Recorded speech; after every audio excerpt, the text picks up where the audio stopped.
Halte Transjakarta yang berada di Simpang 5 Senen Jakarta Pusat Jumat malam dibakar oknum massa.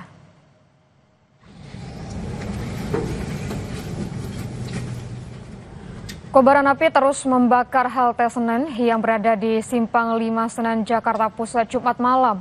Api dengan cepat melumat habis seluruh bangunan halte hingga tinggal kerangka.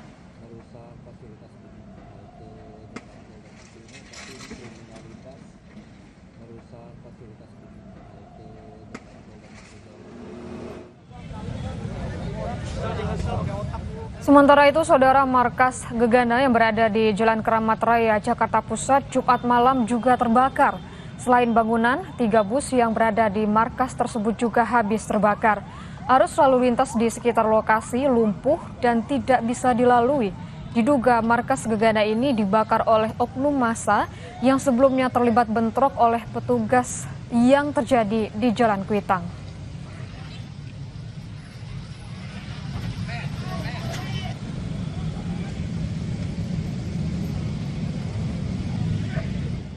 Kita beralih ke informasi lainnya, Saudara. Sebuah kapal nelayan asal kota Pekalongan, Jawa Tengah terdampar di pantai Tangkilan, Kabupaten Tulungagung, Jawa Timur, Jumat siang.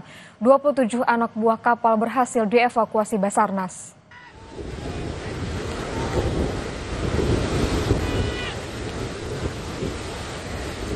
Inilah detik-detik ketika Basarnas bersama tim gabungan menarik tali untuk mengevakuasi sejumlah anak buah kapal. Ombak yang besar menjadi tantangan tim gabungan SAR untuk mengevakuasi. 27 orang berhasil dievakuasi dengan selamat, namun 3 orang diantaranya perlu menjalani perawatan medis.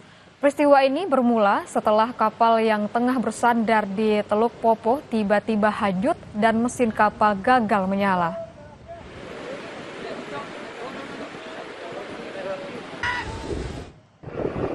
Setelah itu dengan proses yang sangat rumit, alhamdulillah dengan kerjasama semuanya, rekan-rekan yang di lapangan, alhamdulillah semuanya terevakuasi dengan kondisi selamat.